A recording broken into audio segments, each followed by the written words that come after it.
Video disclaimer: This video is only for entertainment purpose, so please don't take seriously. Hello guys, मेरा नाम है मानव और आपका स्वागत है आपके अपने चैनल आरसी मैशअप में।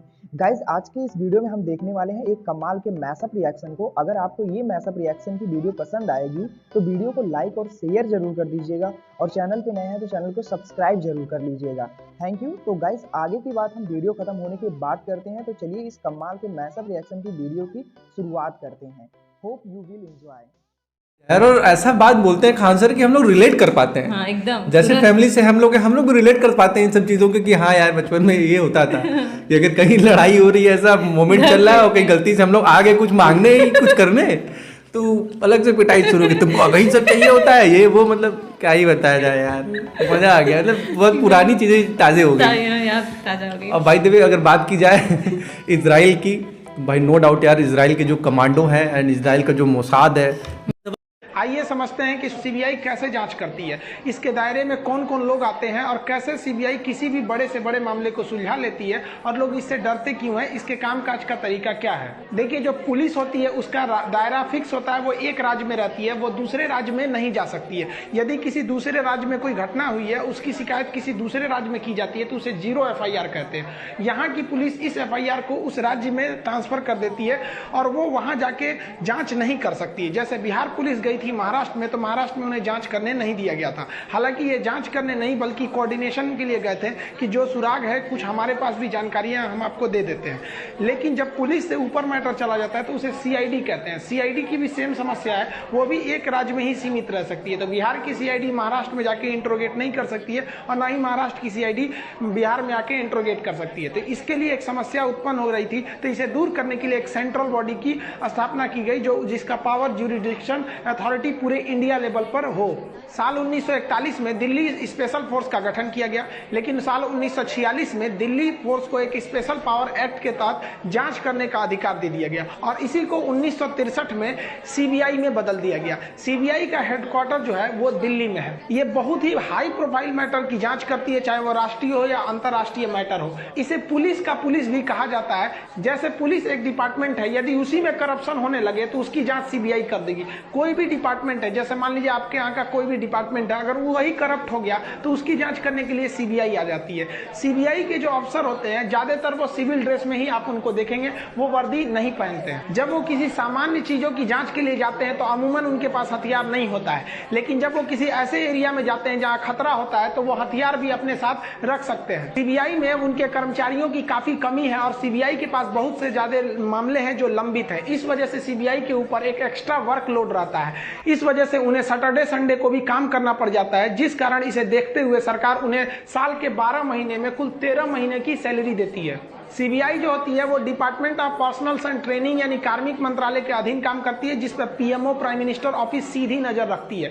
किसी भी मामले की जांच के लिए CBI को बुलाने के लिए राज्य सरकार की सहमति का आवश्यक है, केंद्र सरकार भी सहमति देनी चाहिए। लेकिन अगर राज्य सरकार अपनी सहमति नहीं देती है तो सुप्रीम कोर्ट या हाई कोर्ट के आदेश पर CBI जांच को कराया जा सकता है।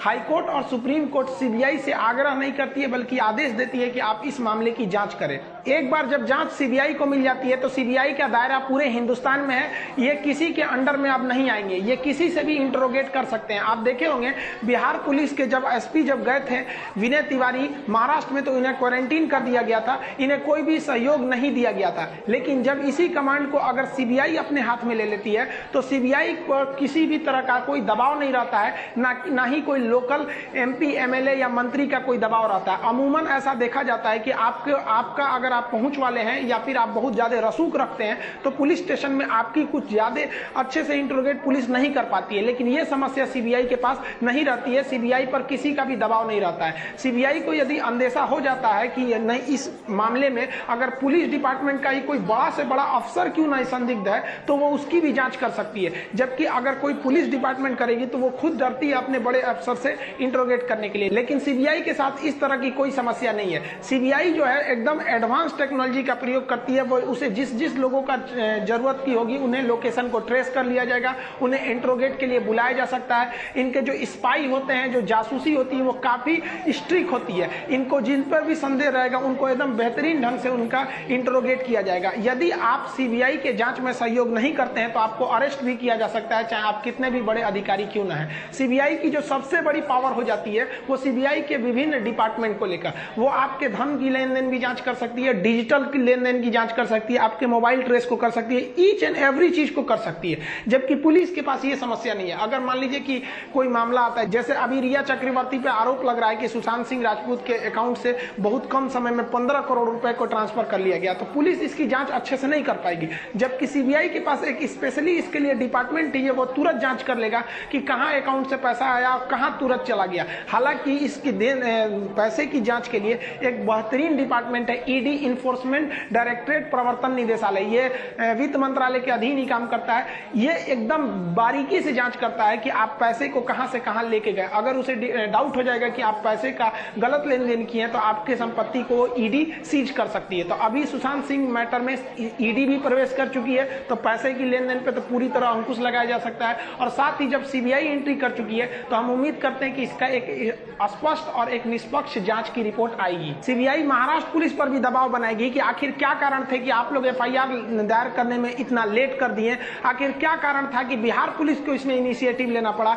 क्यों आप लोग रिया चक्रवर्ती से उतना अच्छा से पूछताछ नहीं कर पाए, और आखिर क्या कारण बन गई कि एक इंडियन पुलिस ऑफिसर को, एक आईपीएस ऑफिसर को आपको 11 बजे रात को जाकर क्वारंटीन करना पड़ा। हालांकि इन्हें, जैसा कि आप जानते हैं कि जो डीजीपी बिहार है गुप्तेश्वर पांडे, इन्होंने स्पष्ट कहा कि आप एक नॉर्मल नोटिस भी दे देते तो ये अपने नहीं निकलते एकोमोडेशन से, फिर भी आप लोग वहां जाके क्वारंटीन किए, जो इसे संदेहास्पद बना देता है। लेकिन सीबीआई के आ जाने के बाद किसी की नहीं चलेगी, न महाराष्ट्र पुलिस की चलेगी, न महाराष्ट्र के जो बीएमसी है उनकी भी चलेगी, और न ही वहां की गवर्नमेंट की चलेगी। ये टोटल सेंट्रलाइज्ड डिपार्टमेंट काम करेगा। बात करते हैं कि सीबीआई में प्रवेश कैसे लिया जाता है। कोई भी अगर विद्यार्थी चाहता है कि मुझे भी सीबीआई में जाना हो तो उसके लिए उसका ग्रेजुएट होना जरूरी है, और उसके लिए एसएससी का एग्जाम देना होता है जो ग्रेजुएट लेवल पर होता है, जिसे कंबाइंड ग्रेजुएट लेवल सीजीएल कहते हैं।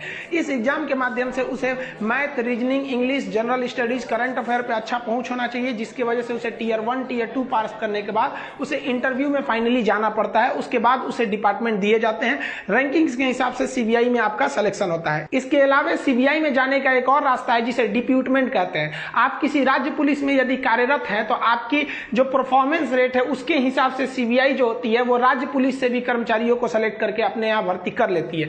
जिस तरह से पुलिस में कांस्टेबल, हेड कांस्टेबल होते हैं, उसी तरह से रैंकिंग होती है सीबीआई में भी। सीबीआई डायरेक्टर के पास जो पावर है वो काफी बड़े होते हैं, लेकिन आप सोचिए कि सीबीआई का ढांचा कितना मजबूती से बनाया गया है कि सीबीआई के डायरेक्टर भी अपने नीचे जो अधिकारी रैंक के हैं उनका ट्रांसफर नहीं कर सकते, बल्कि उनके लिए अलग से एक व्यवस्था बनाई जाती है। जब सीबीआई को लगने लगता है कि नहीं, किसी मैटर को हमको जल्दी से न्याय दिलाना है और कोर्ट में काफी लेट हो रही है, जैसे मुंबई पुलिस का अपना, जैसे महाराष्ट्र का अपना कोर्ट है, तो महाराष्ट्र कोर्ट में अगर काफी ज्यादा मुकदमे हैं तो उसको वहां पर लेट हो जाएगा, या फिर जो वहां पे छोटे कोर्ट है वहां पर भी भीड़ ज्यादा है, क्योंकि बहुत सारे मामले रहते हैं कोर्ट को निपटारा करने के लिए, इसलिए कोर्ट किसी भी मामले में ज्यादा समय नहीं दे पाती है। तो सीबीआई का अपना स्पेशल कोर्ट होता है। यदि सीबीआई को लगता है कि नहीं, हम वहां कोर्ट में ना जाके अपने सीबीआई के स्पेशल कोर्ट में देना चाहते हैं, तो सीबीआई स्पेशल कोर्ट से भी किसी भी मामले की त्वरित निपटारा कर सकती है। कौन सा जोश पैदा हो जाता है कि भाई इनको सब कुछ भूल जाता है।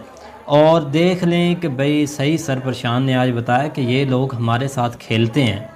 इंडिया और पाकिस्तान को कश्मीर के मुद्दे पर लड़वा कर ना भाई इनकी अपनी वार स्टार्ट करवा कर, मतलब इधर उधर से स्टेटमेंट देना, यही होता है सब कुछ, जिसकी वजह से हमारी ट्रेड रुकी हुई है, जिसकी वजह से हमारे बहुत से इशू हैं भाई, कि हमारे जो लोकल हैं वो आपस में भाई लड़ने को आते हैं, गाली देने को आते हैं, सिर्फ इसी वजह से कि हमारा जो मुद्दा है वो कश्मीर वाला है। कश्मीर की वजह से हमें इस्तेमाल किया जा रहा है। जर्मनी है उनका पाला। गाइज आपको यह मैसअप रिएक्शन का वीडियो कैसा लगा, अपने थॉट को नीचे वीडियो के कमेंट में जरूर बताइएगा। वीडियो पसंद आई हो तो वीडियो को लाइक जरूर कर दीजिएगा। चैनल पे नए हैं तो चैनल को सब्सक्राइब जरूर कर लीजिएगा।